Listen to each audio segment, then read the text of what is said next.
You know what we could talk about? Killer 7? Killer 7. I still... I tried to... not tried to. I did play, like the first 2 or 3 levels last year?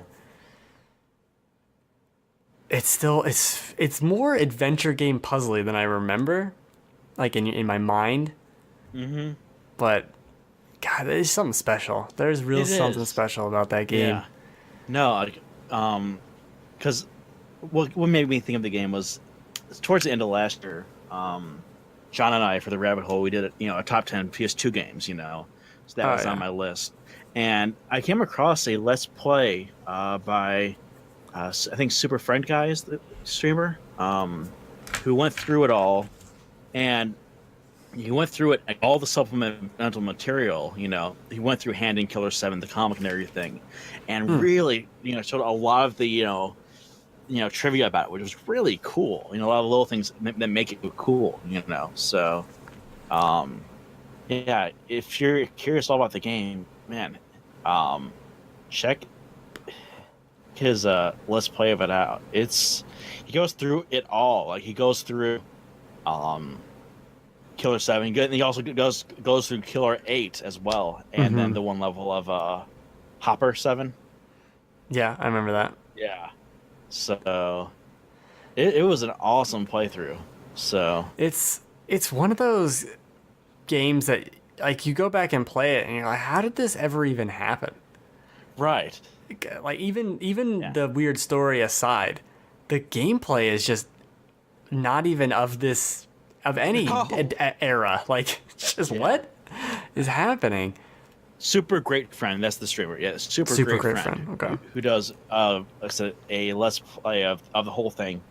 And he does it well so that, even you and I know what's going on, with the reveals. He doesn't reveal until, the appropriate measures. Then he'll go back and, say, yeah, so this thing earlier, that was actually, Oh, okay, that's nice.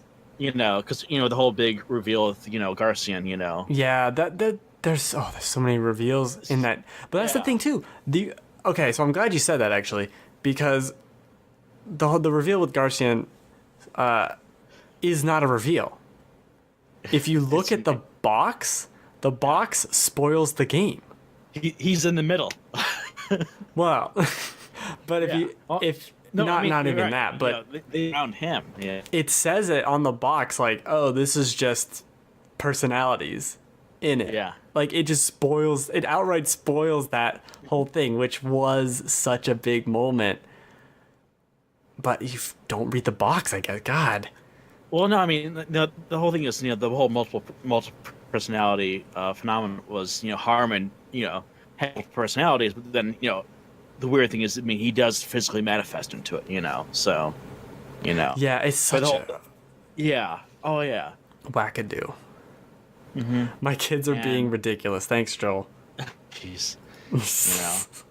And one thing that game's favor is when Super Great playing it, he's playing it out Dolphin and a 4K thing, and because it's cel shaded, it looks so good. Like, oh my gosh, it looks gorgeous. Yeah, I've played it on Dolphin, not in 4K, but it does. It looks remarkable. And this is what, like a 15-year-old game, something like that. Yeah, that this style. Is a PS2 game. Yeah. That style holds up really. The only thing that doesn't hold up are the anime cutscenes, which are the low res. Right. Low res anime. Right. Which, to be fair, has a charm of itself. And at the time, it wasn't low res, but no, at the time it was incredible. Yeah. No, I mean, yeah. So what? Because I remember what drew me to the game initially, but what caught your eye, or what makes you like, oh, look, like this, I might want to play. Okay, so it's tough to remember because it was so long ago, but I remember. I know I knew about the game for months and months beforehand because I know there's a Killer 7 gun in Resident Evil 4, and I was super excited for Resident Evil 4, and I knew about Killer 7 and that gun before I even played Resident Evil 4, so I knew it must have been even before that, where I was like, oh, this game looks wacky and just like super bizarre and violent, and I'm in. And it was one of the Capcom 5, so that might have just been why I was into it, because of that fact alone. Fair enough. Yeah, because what I remember is, this is gonna be really dating ourselves now here. But back GamePro magazine, like in one of its earliest formats, I was flipping through it, and there was some of the earliest shots of it. There was a picture of Dan Smith, it's gone like out by some cabinet or whatnot. And at the time, I was, and still am, to be fair to this day, really into Cowboy Bebop. Like, hey, that was like Spike Spiegel. Yes, he's got the stance. Right, and like this too, like Dan Smith looks just like Spike Spiegel. It's like what is this? Like, I know it's not Cowboy Bebop, but it looks ass. What is this? Okay, 7 Assassins. Sure, I don't know what what this cell shaded business is, or what Suda 51 is, but I think because I used to get GamePro around that time too, and it might have been because it wouldn't have been a Nintendo Power. I didn't have a Nintendo Power subscription at the time. Yeah, because I remember the GamePro, like, hey, that looks like Spike Spiegel, and that's why Dan is my favorite of the personalities, because he's pure, snark and badass, Yeah, that's the one game where I'd like to, if I could go back and play it with knowing nothing and play through it again, that's the one. Like, that's the one you have to pick just because of those reveals towards the end and where it goes. Like, it just keeps going. Like, it's a really long game. It is. Oh my gosh. Like, you think like Curtis is, near the end, like that's just halfway through. Oh yeah. It's funny because when I did go back and play, like, I remember it being like, oh, Japan gets blown up at the end of the second, like it's not very long in. It's like, no, it's like 4 hours into the game. Yeah. It's like pretty long in. I mean, the first level, it's one level, but it's long, Yeah. So, and it was so weird. Like, turned a lot of people off. I mean, a lot of people I know didn't like it because of the control scheme, which, yes, the control scheme is really bizarre. Sure. It's more of a on-rails puzzle game than anything else, almost, Yeah, that makes it... But it's not bad to go back to. The controls are a little funny. Right, I mean, just the fact that, you don't really move the character, you move along preset paths, so... then you do the whole... do the whole Resident Evil stop and then shoot. Like, I'm not bad, but it did turn some people off, so. Yeah, well, there's a lot. If that's your biggest stumbling block, wait till you see the severed head in a washing machine talk to you. Like, I mean, even before that, like, the one thing I remember standing out was, I think it's like the second act kind of like cutscene that comes up to you and her back just explodes. Oh yeah. Like, okay, there's some gore in this. Okay, gotcha. And it just the way it does it is so like in your face, but almost not in like a look at gore way. Like, no, it's just weird shit happening. It is really gory, but it's so stylized and almost Tarantino way. Where it's so stylistic, where it it's the most Tarantino game I think we've ever gotten. Yeah, for sure. And the fact that each chapter is really its own thing up until the very end. Yeah, like, it's kind of sectioned off more or less. Right. I mean, each chapter has its own feel. It has its own. Some have animated cutscenes. Some have in-game stuff. It's so crazy to think of what like Clarence. And what is like on the moon in a car? Like, what is even going on? How is this? And it all kind of makes sense once if you get the full story. It does actually fit together, which is absurd. Yeah, how? And that is one thing with Super Great Friends playthrough. He does throw in the appropriate sections of hand in Killer7. Which, to be fair, that book does contradict itself, let alone the game. But it kind of introduces another character. I forgot what his name was. But there's another puppet master who's manipulating things, Oh, okay. Who gets Almeida his powers, kind of stuff like that, It's, oh my god. Killer7 is a real gem. And all the Capcom 5, well, 4. Really. Except for maybe Piano 3, was one of them? We don't really need that one. Yeah. I played it. So the other ones that were in the Capcom. Beautiful 4, Joe, which was great. That's right. Resident Evil 4. Or And is that's it. PN. Wait, was it Piano 3? Am I just making that up? No, I think that's right. Yeah. I'm pretty sure. Yeah, Piano 3, Beautiful Joe, Killer7, and Resi. Resi. Yeah. I'm getting old. I don't even remember what I was talking about. Yeah. Resi 4 was the one that got me into the series. So. I don't see. I remember this like, oh, GameCube's gonna get all these Resident Evil games, and Resident Evil 4 looks really cool. Okay, I'll go back and play. Like while waiting for 4, I'll play the first one, and I loved it. But at the time, I couldn't even get past a third of the game, because it's just obscenely obtuse. But yeah, Right. Resident Evil 4 was what got me into it. But I went back immediately. Like, oh, let's play 1. Let's play 0. 0 I could beat, but 1 Yeah. I could never beat at the time. And I kept waiting for Resident Evil 2 to get like, let's do a remaster, and they're finally doing it 15 years after I wanted them to do it. But Yeah. now I've gone back now and played all the games. I love Resident Evil. Yeah. To be right, up until prior to 4, I really didn't have any interest in horror stuff. I wasn't a fan of the thing. But when 4 came out, I was a little older then. Yeah. So I was like, okay, this was kind of neat. And really, that first area just kind of like, oh, yep, I want to play this. So. Yeah. That first area was so good. One of the best openings of any game. It is. It really is. Like, okay, you want to know what this game is going to be like? This is what you like. This is the- and screaming a lot. And horrifying. Like, the first time you get your head chopped off in that game is There's just a chance. Oh, that's a magical moment. like that is very memorable. Oh, it is. Yeah. And the whole thing is like, play through it. You don't know that you're supposed to survive. You're supposed to like, what am I doing? What am I supposed to do? Like, just trying to run around. You're like, okay, here's a shotgun with 2 bullets. What do? I don't know what the objective is. I'm just trying not to die. Yeah, it's such You a. hear the chainsaw rev up. It's like, oh crap. And in that, like you're saying, like that's the opening of this Right. game.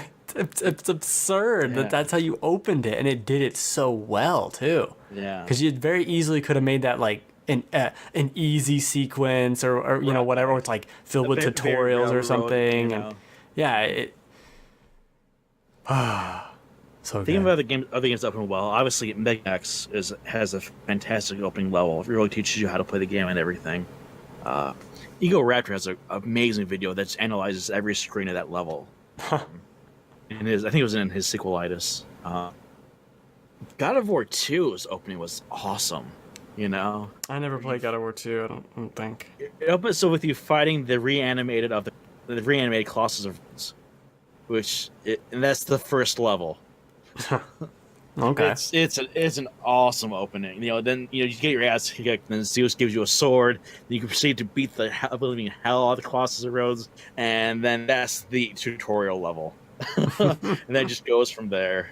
So, yeah. Now I'm looking at the Games Capcom 5. Yeah. No, it seems like I think one problem that games, especially RPGs lately, but don't have the openings that suck you in, like a lot of the Final Fantasy stuff, 15, but like 13, there wasn't that even 12 that, all right, pulls you into this world, it's like, okay, here's stuff that happens, They've kind of, yeah, that's the problem with some JRPGs is that it's kind of real slow. Right. Like it's like a black hole, but you're too far away. You're not there yet. Right. You're not in the event horizon yet. You're just kind of getting which in. is okay for diehards, but you gotta pull people in. And that's the reason I liked the opening of Visceria. I was like, okay, you have Velvet, she's pissed off, you're just destroying shit. Then after a couple hours, you find out, okay, why? Yeah. Then you kind of go on the rampage. I didn't play too much of Berseria, like 20 hours maybe. Okay, I beat it. So, It didn't. There was something about it. I didn't like the combat system that much. combat system is the same as every other Tales game out there. No, It's identical. because the other ones It's are the better. same as Zillia. It's the same as Zillia. No. Oh, it's the same. Go back and play Zillia. No. Really? No. No? Okay. No, I got the platinum in Tales of Xillia. Okay. because I loved that game. So no, Okay. it's like this one is more of a you can run around in free motion, and then all the buttons are a different arts, you know. But the Yeah. other one, like Zilio, was, if I remember correctly now, it was still the whole like you have your up attack, your down attack, your left attack, and you're moving around kind of. It was a modified Symphonia, more or less. Okay. Gotcha. But I liked I the beat- story in Berseria. Yeah. What I and played. that's one thing I really liked. You know, like I enjoy those games, but like they're kind of straightforward. You know. Yeah, but that's so kind of with what you Berseria, like. They don't come out every year, so it's fine. Right, but like the whole moral ambiguity of the series sound fascinating. Yeah, you that know? was good. Like, who's the real villain here? You know? I did really like it. I'm a big fan of those games in recent years where you get like the attachments and I make a giant cowboy hat on all the characters. That's just silly fun. That's just silly. I really enjoy that. Yeah, and then You know? it's so much fun. Yeah, and like I legitimately, love the cast in that one. Rokuro's this, nice guy. Unless he wants to fight someone, in which case stand back. Yeah, I like their little backstory too. I mean, I didn't get super far, but I liked his backstory with that sword or whatever that he's chasing. Yeah. Yeah. I mean, and they're all fascinating. Even Magalu, who up until you find out her backstory, like this is the most worthless character in any game I've ever played. Then you find out her backstory, like, oh shit. Okay, I take all that back. Yeah, they do a really good job. I'm excited to see what the next one is, which we should be hearing about probably soon. Right. It's been quiet. It's been a year since it came out, so Yeah. get cracking. No, last year was really good with games, man. It was too good. Yeah, it was too good. When I This went, year, there's not. no, this year I don't think it's shaping up to be anywhere near last year. I can't think of any games that I'm in for that come out this year. I mean, God of War, I think in April, and then is it October when Red Dead is supposed to come? Yeah, something like that. It'll be back till next year, so We'll see. Yeah, we'll see. yeah, yeah. Well, like the one game I was looking forward to was Dynasty Warriors 9, which I ended up taking it back in because it was awful. Yeah, I've It was heard terrible. nothing good. No, and like, for the record, it's not awful because it's different. It's different and it's awful. Oh, that's good. the No, double whammy. Yeah, no, like the fact that it's different, doesn't make it bad per se because there's and to evolve the series because it sorely needs it. Just they try to make it an open world thing, which it just doesn't work. They took out a lot of cool stuff that made the series fun, So Yeah, I mean, it is going to be an interesting year to see. Maybe indies will pull a little more. I mean, there were great indies last year, also, but yeah. Oh yeah, and to be fair, I still have my backlog of shame, which I am working through, but still. I know, right? It'll never happen. I started streaming like 6 Steam backlog games a night, Yeah. and it's like man. I got so many still. Yeah. It'll never happen. And to be fair, I'm not saying I have to beat everything. But, there's a point where, okay, Yeah. I get it. I'm done. Paid $5 for this indie game. I got 5 hours of it. Sure, why not? Yeah, I'm good. So. Will wants to know, how Well, can we expect to see gaming evolve through the upcoming next few years and beyond? Well, how would you ask us that? If I knew that, I wouldn't be working, a dead end job. Yeah. Will. Will. God. Will. Is that Will? Will? No, it's not Will. That would be funny. That's And if he close, yeah. revealed himself to be Will because he's been in my chat for like 2 years, at Okay. this point, at like a 2-year slow con, my mind would be blown. Okay, I was wondering if that was Will from before. That would be incredible. But no, it's a different person. I miss him. Sorry, Neil. Sorry, don't mean to do Sorry, other Will. Yeah. This is William the Will, which is... Okay, that works for me. No, I mean, answer that question. I don't know how gaming's gonna, change. I don't know. This is a real transition Yeah. year where Yeah, because like I said, the Switch has been out for a while, and it's this one, but it needs some games. Needs some games. It needs some games, but Microsoft needs some games. We got interesting things with like the Xbox One X just came out. What is Sony going to do a PS5? Is that going to be talked about? Is that going to be next year? Like, there's a very interesting couple of years coming up where we're going to maybe see a new generation, but I don't think Microsoft wants to do that. I think they want to just do the iterations now, like a PC. Yeah. It's very, very interesting what could happen in the next few years. And there's also VR, which is going to get cheaper and is going to get better. Mm-hmm. Who knows? Here's a question. Now, as a gamer, Ben, what do you want? What do I want? Oh, no. Yeah. You know, because here's the thing, like, you know, I don't have as much time to game now as I did before. You know, I'm in my 30s and all that, you know, compared to when I was in college and all that. Yeah. So I'm having to be a little more, you know, pick and choose, you know, with the games. So I really just want to see, you know, a continued stream of like good RPGs, you know, a lot, you know, RPGs, because that's kind of what my, you know, main thing is. But even, you know, American, you know, RPGs like, you know, Dragon Age and all that, you know. Yeah, there's still not a lot of those, and we never really get a lot of you know, either. So I want everything to be Dark Souls in my heart. That's the answer. It's like, oh, this is Mario, the Dark Souls. It really. Yeah, I want everything to be either Dark Souls, Resident Evil 4, or The Legend of Zelda, like, or Mario, maybe, depending on my mood. Like that's it. I want. So you want more Switch games? Is what you're saying? No, I don't want any more. No.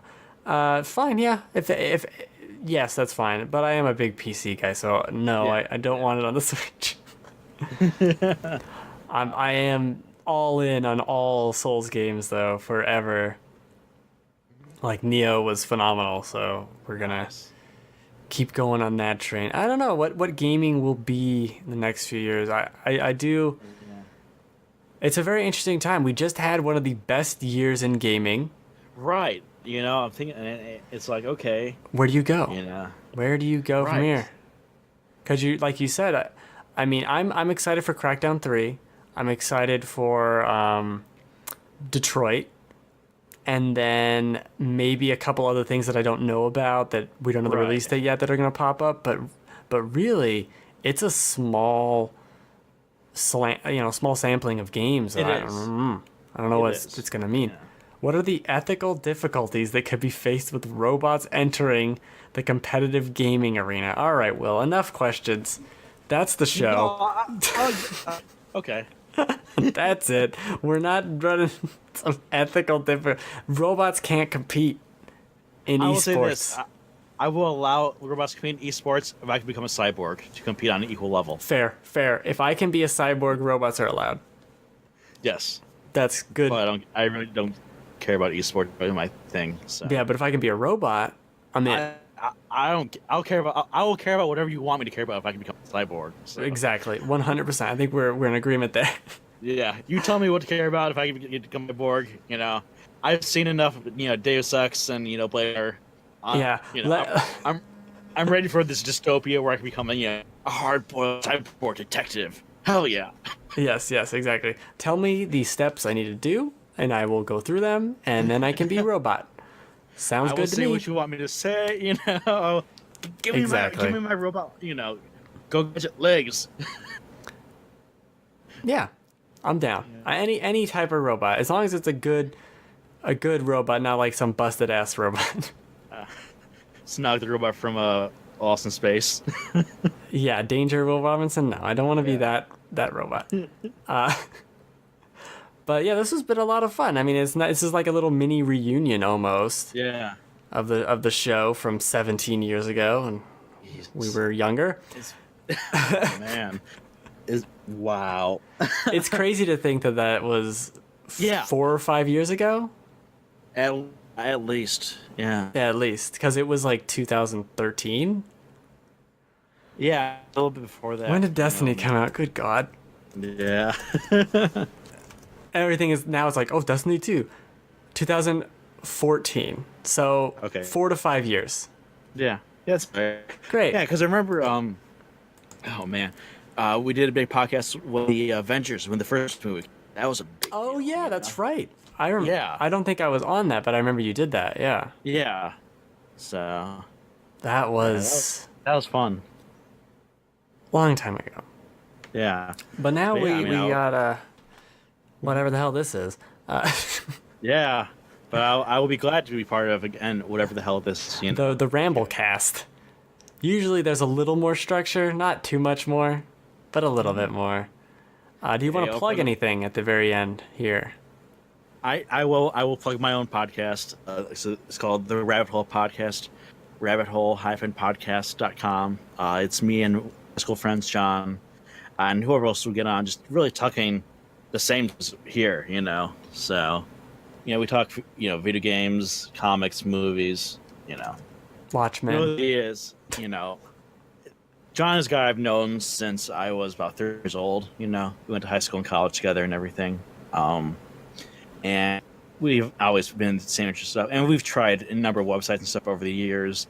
And so happens that about 2 years ago, timing was with for us stable jobs and hours ago where we were, you know, we were able to try something. So Cool. the whole idea is just, you know, conversations we would have anyways, just in front of your phone now. Why not? Right? Yeah. It's fun. So, yeah. So we've been active for about 2 years now. Just put about 48 episodes, you know? So, Cool.